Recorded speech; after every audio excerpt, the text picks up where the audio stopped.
Hey gang, it's Squill, and we finally made it. We finally reached the end of my Fionna and Cake Season 2 coverage. I'm going to be completely candid and say that I kinda regret talking about the season this way. I really wanted to keep my reviews for this season consistent with the way I reviewed Season 1, but with that season, I was able to get those reviews out so fast, partially because I was just more passionate about that season, and also because I just had a lot more time on my hands. And don't get me wrong, I do like Season 2 of Fionna and Cake. There's a lot of good stuff in it, and I'm glad I talked about it. But it is a very divisive season of Adventure Time, both in terms of how I feel about it and the general discussion surrounding it. And with how much negativity there is around the season, it has been getting kind of exhausting.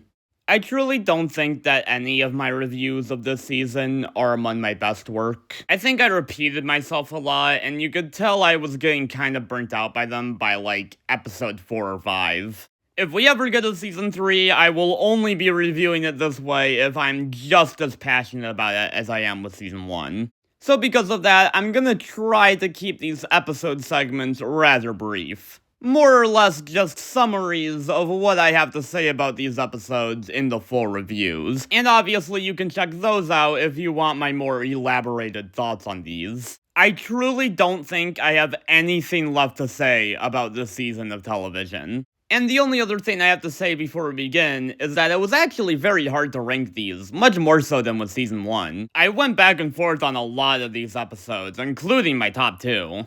So with that, here is my ranking of every episode of Fionna and Cake Season 2. At number 10, we have The Wolves Who Wandered.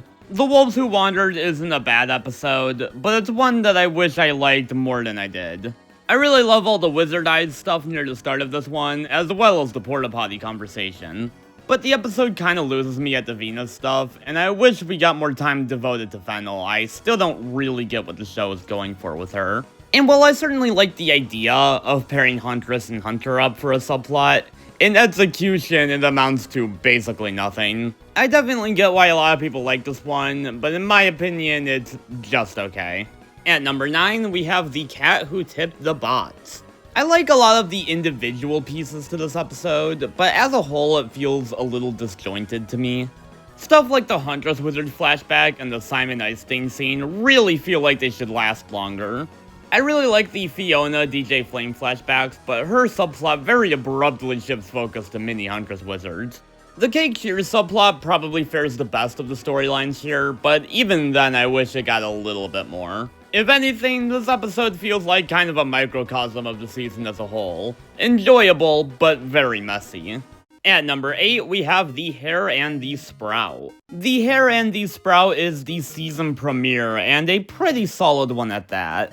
There's not much I really love about this episode, but nothing I really dislike either. With my favorite moments being this conversation with Simon and this cool dream sequence. The episode does a good job setting up Fionna's arc for the season, as well as the fact that Huntress Wizard will barely be in it. All jokes aside, it's a solid premiere and a solid episode. At number 7, we have The Butterfly and the River. I really like the Gary and Marshall subplot in The Butterfly and the River. With how much drama we get this season, there is something very nice about just getting a wholesome slice-of-life family dynamic.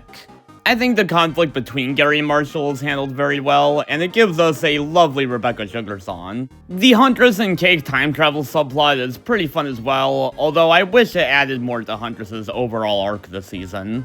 Fionna's subplot is probably the weakest link of the episode, as not much really happens in it, but I do really like this confrontation between her and Queenie. Still hate this ending though.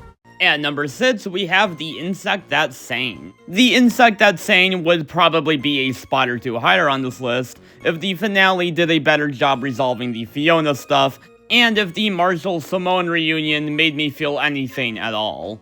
But even still, I can't help but respect the balls the show had to depict Fionna in such a negative light. And I think the season as a whole did a great job building to such an extreme crash out. They do a good job walking that line and making me equal parts frustrated with her as I am sympathetic of her. And the rest of the episode is solid as well, with the trial subplot making for some of the funniest material all season, as well as great antagonistic roles for Orbo and Scarab, and the fundraiser showcasing the Fionna World cast very nicely, as well as giving Cake some time in the spotlight. It's definitely not a perfect episode, but I think it gets a lot of things right. At number 5, we have the crocodile who bit a log. I love how trippy the back half to the crocodile who bit a log is. That visual of Huntress Wizard just floating across the undergrowth with no idea where she is or how to get out of here is just so damn cool. That moment between her and Finn absolutely rules. This is probably Huntress Wizard's best episode all season, which is honestly a little sad. But she does get what is easily one of the strongest action sequences in all of Adventure Time, and it's interesting to see her put in a more vulnerable position. You also just gotta love that stylized cold open. The Fionna World plotline is fairly light in comparison, but it provides some nice comedic moments to balance out the episode.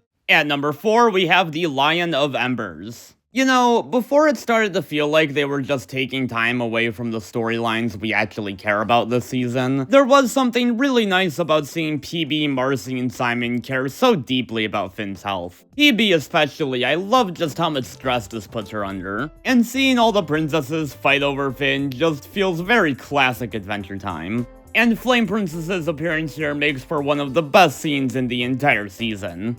I still can't believe we got a Finn and Flame Princess kiss scene in 2025, and somehow it works. I feel like Mr. Pig right now. And what's even more impressive is that I find Fiona's subplot to be just as, if not more engaging. I love her conversation with Hunter here, it feels so real. And I feel genuinely bad for her during her breakdown at the end. I love that the show is capable of making me just as invested in Fionna World as I am in Ooh. At number 3, we have The Bear and the Rose. The Bear and the Rose is not a perfect finale. The way Fiona's storyline is resolved is a little messy, and I wish Finn got to interact more with our Ooh cast. But man, does it have some of the best fan service in all of Fionna and Cake, feeling like such a strong celebration of Adventure Time as a whole. That Finn and Fionna conversation is easily one of my favorite moments in all of Adventure Time. And there are just so many fun and memorable little sequences and moments throughout the episode. Regardless of how you feel about this season as a whole, it is undoubtedly a memorable finale. At number 2, we have The Bird in the Clock. Imagine the balls on this episode to repeatedly kill off the main character of your previous show in your spin-off, and each in more gruesome and creative ways. It's a really cool concept for an episode, trying to save Finn from a croak dream that hasn't happened yet. And being a dream episode in Adventure Time, we get some really awesome visuals out of it. And of course, there's the novelty of seeing Finn and Fionna interact for the first time. The way Finn says, "Who are you?" throughout the episode is permanently lodged in my brain. Love this moment between him and Huntress near the end of the episode too.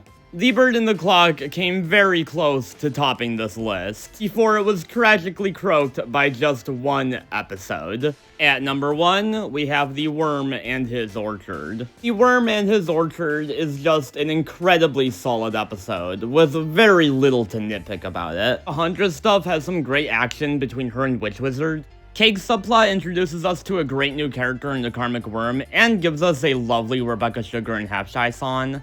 And Fiona's subplot reintroduces Fern in a great way and gives her the space to reflect on her actions throughout the season. The episode looks gorgeous, the undergrowth is an amazing location, and there are some incredibly insightful conversations about the nature of change and the way people process trauma.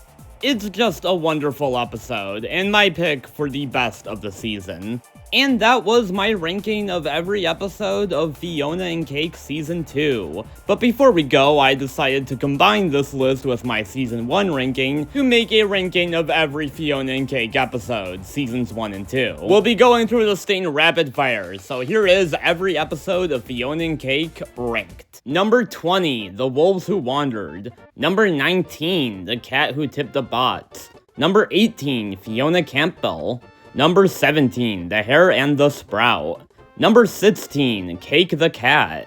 Number 15, Casper and Nova. Number 14, The Butterfly and the River. Number 13, The Insect That Sang.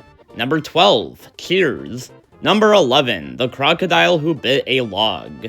Number 10, Destiny. Number 9, The Lion of Embers. Number 8, Prismo the Wishmaster. Number 7, The Bear and the Rose. Number 6, The Bird in the Clock. Number 5, The Worm and His Orchard. Number 4, The Winter Cane. Number 3, The Star.